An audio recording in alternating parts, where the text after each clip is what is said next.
لوگوں کے اندر بے اولادی کے مسائل بڑھنے کی وجوہات آپ کی نظر میں کیا ہے؟ ہاں جی، اب آج کل کے دور میں واقعی انفرٹیلیٹی یا سب فرٹیلیٹی بہت زیادہ نظر آنے لگی ہے. میرا خیال ہر اس 10 میں کی سے 2-3 جو ہے نا وہ ایسے ہاں جڑے جی، آ رہے ہیں. بالکل ایسا ہی ہے. اس کی کچھ وجوہات تو یہ ہے کہ شاید لڑکیاں بھی اب زیادہ کریئر اورینٹیڈ ہو گئی ہیں، ٹھیک ہے. تو وہ جو بہت ارلی میرجز تھیں وہ اب آج کل زیادہ نہیں نظر آتی، ٹھیک ہے. اور لوگ خود اپنی شادی کو ڈیلے کرتے ہیں، لڑکے بھی اور لڑکیاں بھی. اور ایک جو آپٹیمم ایج ہے وہ اویل نہیں کی جاتی. جب وہ 30 تک پہنچ جاتے ہیں 30s میں، تو اس کے بعد شادی کرتے ہیں، اور اس کے بعد پھر بہت جلدی پڑ جاتی ہے کہ بس اب تو ہمارے پاس ٹائم بہت تھوڑا سا رہ گیا، اور اب فٹافٹ جلدی جلدی بیبی ہو جانا چاہیے. اور اس میں وہ اینکشس ہو جاتے ہیں، انزائٹی ہو جاتی ہے. انزائٹی کے ساتھ ساتھ ظاہر ہے مطلب اٹ ٹیکس ٹائم. کوئی نیچرل پریگنینسی کو بھی اچیو کرنے میں 12 to 14 months لگ سکتے ہیں کسی بھی ٹھیک ہے. کپل کو. لیکن جب وہ انزائٹی کا شکار ہو جاتے ہیں تو وہ چیز اور پرولونگ ہو جاتی ہے. تو اس کے علاوہ ہمارا لائف سٹائل بہت زیادہ کاؤنٹ کرتا ہے. جو آج کل آپ نے اپنے سرکیڈین ردم، جو ہمارا ایک نارمل نیچرل اللہ تعالیٰ نے ہمارا ایک سائیکل بنا کے بھیجا ہے، سلیپ سائیکل، وہ ڈسٹرب ہو گیا. بہت سے لوگ اس چیز کو فالو نہیں کرتے، فجر کے وقت نہیں اٹھتے، رات کو دیر تک جاگتے رہتے ہیں، جنک فوڈ کا استعمال بہت زیادہ کرتے ہیں، کیمیکلز کا بہت زیادہ ہمارے لائف میں پریزنس ہو گئی ہے. تو ان سب چیزوں کا کہیں نہ کہیں کوئی نہ کوئی فیکٹر ہے ٹھیک ہے. جو کنٹریبیوٹ کرتا ہے. ٹھیک ہے. پہلے ڈاکٹر صاحب جیسے یہ ہوتا تھا کہ یہ کہتے تھے کہ انفرٹیلٹی ہے، انفرٹائل کپل ہے. آپ اس کو سب فرٹائل کہتے ہیں، تو ایک عام بندہ ان دونوں میں اگر فرق سمجھے تو کیا سمجھے؟ بیسکلی انفرٹیلیٹی لفظ بہت بولڈ ہے، بہت ہارش ہے، ٹھیک ہے. سو یا بہت زیادہ سخت ہے. انفرٹیلیٹی کا مطلب ہے کہ ٹوٹلی بانجھ، یعنی یہ لفظ کسی کے لیے بھی کہنا بالکل اپروپریٹ نہیں ہے، ٹھیک ہے. کیونکہ یہ ایموشنلی بہت سینسیٹیو ٹاپک ہے. ٹھیک. اور کسی بھی کپل کو یا کسی بھی انسان کو آپ یہ کہہ دیں کہ جی آپ بالکل بچہ پیدا کرنے کی صلاحیت نہیں رکھتے، تو یہ بہت زیادہ ڈسہارٹننگ ہے اور بہت زیادہ ایموشنلی ٹراماٹائزنگ ہے. ٹھیک ہے. تو اس لیے اس لفظ کو چینج کر دیا گیا ہے. اب اس کو کہا جاتا ہے کہ سب انفرٹیلیٹی ہے. سب فرٹیلیٹی کا مطلب ہے کہ کچھ آپٹیمم جو ایک پوٹینشیل ہے کنسیو کرنے کا وہ نہیں اچیو ہو پا رہا. اس کی مختلف ریزنس ہیں، اس کے مطابق پھر ہم اس کو ڈیٹیل میں دیکھتے ہیں. لیکن ہر کپل کنسیو کر سکتا ہے، ٹھیک ہے. Depending on the cause. اس کی سب سے پہلے وجہ پتہ چلائی جائے کہ وہ وجہ کیا ہے. اگر اس کی وجہ پتہ چل جائے تو اب ہمارے پاس بہت زیادہ ایڈوانسڈ ٹیکنالوجیز ہیں، ان کے ذریعے ہم کئی ایسے کپلس کی بھی ہیلپ کر سکتے ہیں جو پہلے کسی زمانے میں بالکل لا علاج تصور کیے جاتے تھے. ٹھیک ہے. اچھا ڈاکٹر صاحب، دوسرا ہم یہ دیکھتے ہیں کہ اگر ہم کامن اس کی وجوہات ڈھونڈنے کی کوشش کریں تو اس میں کہا یہ جاتا تھا پہلے 90% لوگ جو ہے نا وہ فیمیل کو ہی اس کا الزام دیتے تھے. تو آپ کیا سمجھتی ہیں کہ آج کے دور میں میل اور فیمیل ایکول ہو چکا ہے بانجھپن؟ ایکول یعنی ان کی شرح اسی طرح ہی آ رہی ہے کہ وہ بھی اتنے ہی ہیں اور مردوں میں بھی اتنے مسائل؟ بیسک جو پہلے کہا جاتا تھا وہ یہ تھا کہ ہماری سوسائٹی زیادہ تر لڑکیوں کو ٹارگٹ کرتی ہے، ایسے ہی. اور ہر چیز کا انہی کے اوپر الزام دے دیا جاتا ہے، اور لڑکیاں اس کی وجہ سے بہت زیادہ ایموشنلی اپسیٹ بھی ہو جاتی ہیں. اور ٹھیک ہے. میلز شاید اپنے آپ کو تھوڑا سا اس چیز سے بالا تر سمجھتے تھے کہ ہمارے میں کوئی پرابلم نہیں ہو سکتا. ٹھیک ہے.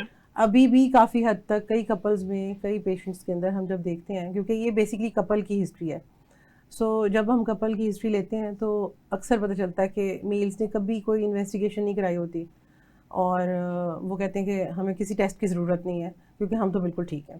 ٹھیک ہے. سو یہ چیز، اس کی اویئرنیس بہت ضروری ہے کہ جب ایک انفرٹیلیٹی یا سب فرٹیلیٹی کا مسئلہ درپیش ہوتا ہے یا پریگنینسی اچیو نہیں ہو پا رہی، اگر ایک کپل 12 مہینے سے 14 مہینے تک اکٹھے رہ رہے ہیں اور پریگنینسی نہیں ہو پائی، تو اس کا مطلب ہے کہ انہیں ایک گائنیکالوجسٹ کی ہیلپ کی ضرورت ہے، ٹھیک ہے. اور تاکہ ان کے صحیح مسئلے کی تشخیص کی جا سکے اور اس کی وجہ کو پتہ چلایا جا سکے، جو کہ میلز میں بھی اتنی ہی کامن ہے جتنی فیمیلز میں ہے. ٹھیک ہے. اور بلکہ سب سے پہلے ہم ٹیسٹ ہی میلز کا کرواتے ہیں تاکہ ہمیں ایک طرف سے تسلی ہو جائے کہ ان کا ٹیسٹ ٹھیک ہے، آگے پھر ہم فیمیل کو آگے فردر انویسٹیگیٹ کرتے ہیں. ٹھیک ہوگا. اچھا ڈاکٹر صاحب، جیسے کہ آج کل ہم دیکھتے ہیں پی سی او ایس ایس، پی سی او ڈی، اس کے اوپر اویئرنیس کمپین بھی بہت چلتی ہیں، لوگوں کو گائیڈنس بھی بہت دی جاتی ہیں. کیا آپ یہ سمجھتی ہیں کہ پی سی او ایس ایس اور پی سی او ڈی کے ساتھ بھی کنسیو کیا جا سکتا ہے؟ پالیسسٹک اوویرین سنڈروم یا پالیسسٹک اوویرین ڈیزیز ایک بہت کامن کنڈیشن ہے. اس کو بیماری کہنا ٹھیک نہیں ہوگا، بلکہ ٹھیک ہے، اس کو یہ لائف اسٹائل چینجنگ. یہ ایک ہیلتھ کنڈیشن ہے، ٹھیک ہے، جیسے کہ اور باقی کی ہیلتھ لائف کنڈیشنز ہیں. ان کو اگر پراپرلی مینیج کر لیا جائے تو ان کو بہت اچھے طریقے سے ٹریٹ کیا جا سکتا ہے. یہ دنیا میں مطلب یہ نہیں ہے کہ آپ اس کو پوری طرح سے ختم کر دیں گے اپنی باڈی میں سے، لیکن یہ مینیجیبل ہے. اور اس کے ساتھ پریگنینسیز ہو سکتی ہیں، اس کے ساتھ پیشنٹس بالکل کنسیو کر سکتے ہیں، ایک ہیلدی پریگنینسی آؤٹ کم کے ساتھ اپنے بیبی کو گھر لے کے جا سکتے ہیں. ٹھیک ہو گیا، یعنی اس میں کوئی مسئلہ نہیں ہے. نہیں، ان کو مینجمنٹ کی ضرورت ہے. یعنی لائف اسٹائل وہ چینج کریں گے تو یہ ہاں چیزیں جی، ٹھیک ہو اس سکتی میں ڈفرینٹ چیزیں ہوتی ہیں. سب سے پہلے یہی ہے کہ lifestyle modification and weight loss. ٹھیک ہو گیا. سو اگر آپ ویٹ لاس کرتے ہیں 3 to 5% ویٹ لاس بھی ہو تو ان پیشنٹس کے سمٹمس میں بہت بہتری آ جاتی ہے. ٹھیک ہو. اچھا ڈاکٹر صاحب، ریکمینڈیڈ ورک اپ جو روٹینز ہوتی ہے ایک کنڈیشن ایسے فرٹائل کپل کی، تو اس میں کیا چیزیں ضروری ہوتی ہیں، کون سا ورک اپ کرانا ضروری ہوتا ہے ان کو؟ سب سے پہلے جس میں نے آپ کو بتایا کہ میلز کے لیے ہم سیمن انالیسس کرواتے ہیں، ٹھیک ہے، اور ان کی سب سے پہلے ہسٹری لی جاتی ہے کپل کی، اور اس کے مطابق ہم ان کی چیزیں انویسٹیگیٹ کرتے ہیں. ٹھیک ہے، تو سب سے پہلا ٹیسٹ تو ہسبینڈ سیمن انالیسس ہے. ٹھیک ہے، وہ اگر ٹھیک ہے، ساتھ ساتھ ہم فیمیل کو بھی انویسٹیگیٹ کرتے ہیں. اس میں سب سے پہلی چیز بیسک ایک پیلوک الٹرا ساؤنڈ ہوتا ہے، جس میں ہمیں کوئی اسٹرکچرل ایبنارمیلٹی ہے تو وہ پتہ چل سکتی ہے. اس کے علاوہ depending on the history patient کے جو سمٹمز ہیں اس کے حساب سے ہم ان کے ہارمونل ٹیسٹ کرواتے ہیں، ہارمونل پروفائل کرواتے ہیں، تھائرائڈ کے ٹیسٹ کرواتے ہیں، سیرم پرولیکٹن کا ٹیسٹ کرواتے ہیں. اس کے علاوہ ہم ان کے F S H L H کا لیول کرواتے ہیں، اور اس کے علاوہ ہم ٹیوبل پیٹنسی ٹیسٹ کرواتے ہیں. اگر ہمیں اس بات کا ہے کہ وہ کافی عرصے سے پریگنینسی نہیں ہو پا رہی تو ہم ان کی ٹیوبل پیٹنسی بھی چیک کرتے ہیں. سو اوویلیشن کو ٹیسٹ کرنے کے لیے ٹیسٹ ہوتے ہیں. اس کے بعد ہماری فیلوپین ٹیوبس کو ٹیسٹ چیک کرنے کے لیے، ان کی پیٹنسی کو چیک کرنے کے لیے ٹیسٹ ہوتے ہیں، اور باقی کی جو ان کے ہارمونل پروفائل ہے وہ کروایا جاتا ہے. ٹھیک ہو گیا. ڈاکٹر صاحب، اس کے بعد اگر ہم جائیں تو ایک یہ کہا جاتا ہے کہ آپ کا جو ہے نا وہ اے آر ٹی ہے، پھر دوسرا یہ کہا جاتا ہے آئی وی ایف ہے، پھر ایکس سی ہے، آئی یو آئی ہے. یہ بیسیکلی یہ چاروں جو چیزیں ہیں یہ ڈفرینٹ ٹریٹمنٹس ہیں، کیا ہے؟ جی بالکل، یہ ڈفرینٹ چیزیں ہیں. آئی او آئی کا مطلب ہے انٹرا یوٹرائن انسیمینیشن. ٹھیک ہے، یہ ایک ایسا پروسیجر ہوتا ہے جس میں ہم سروائکل فیکٹر کو ٹریٹ کرتے ہیں. ٹھیک، سروائکل فیکٹر کیا ہے کہ سم ٹائمز سروکس کے اوپر کچھ ایسی اینٹی باڈیز پیدا ہو جاتی ہیں جو کہ ہیلدی سپرمس کو اندر نہیں جانے دیتی. ٹھیک ہے، تو ہم اگر ہماری ٹیوبس پیٹنٹ ہیں، پیشنٹ کی ٹیوبس پیٹنٹ ہیں، تو پھر ہم انٹرا یوٹرائن انسیمینیشن کا ٹرائل دیتے ہیں. ٹھیک ہے، سو وہ ہم جس کو ہم اسپرمس IUI کو، کہتے ہیں. ہاں جی، اس کو آئی او آئی کہا جاتا ہے. یہ سمپل سا ایک پروسیجر ہے.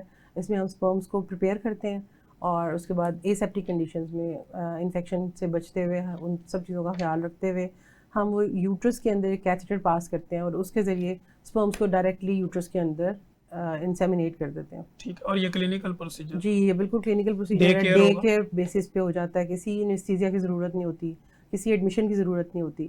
پیشنٹ 2-3 گھنٹے میں گھر جا سکتی ہے.